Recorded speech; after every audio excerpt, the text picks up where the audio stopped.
Okay, recently, you had a bunch of ministers who put in a bid to have the mayor to dismantle the police board and put some civilians on there. Recently, you had Governor Rauner talking about the CPS system, how it needs help, but they're pretty much focusing on children in preschool and Head Start. Here is my issue.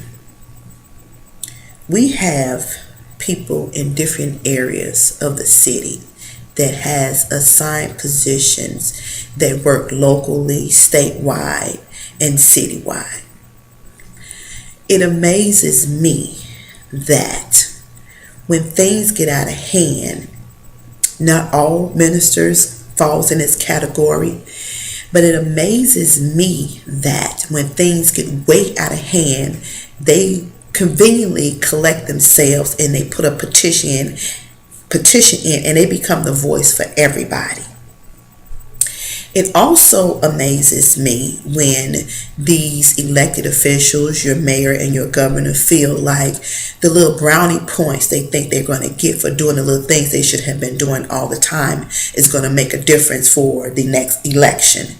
Well, if you look at it, does the scales balance out? No, they don't, because you fail more than you had progress. So those points that you think you will get has been deducted because you've done more wrong than you've done more right.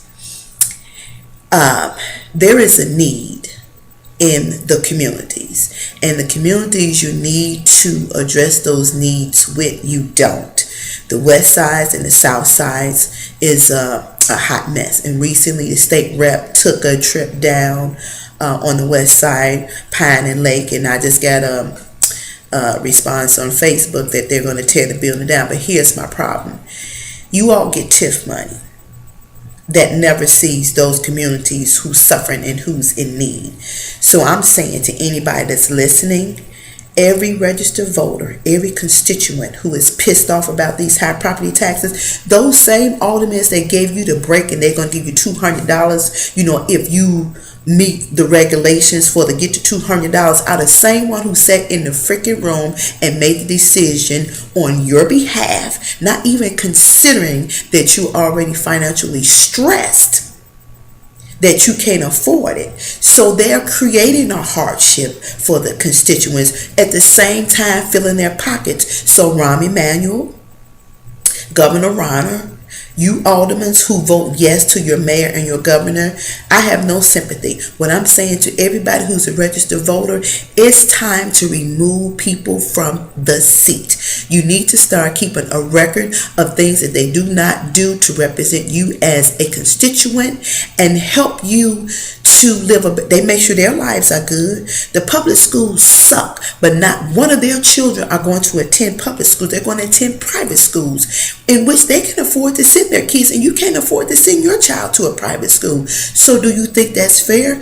I don't think it's fair. The havoc that's going on in the city and the state should not be. All this bickering with grown men who act like children in the playground should not be. Any judge, any alderman, any state rep, mayor, governor, committeemen, if they are not doing their job, you need to start taking notes, post it, and say what they don't do. And when election time comes and their name's on that ballot, say, hell no, it's time to go. I repeat, hell no, it's time. Because if you don't stand up for something, you're going to fall for a whole lot. And you know who's going to suffer? Your kids after the fact, who's coming up in the middle of this madness. And you wonder why we so broke? Your elected officials help to kill the city and the state, as well as your aldermen. They take money and they blow it. They give it to communities and schools that don't need it. Bottom line, it's time for a wake-up call. We as registered voters and constituents who suffer and tired of suffering, you need to wake up and let your voice be heard. Call, use your social media, Twitter, Facebook, whatever it may be, to get your point across. Because enough is enough. You should be tired.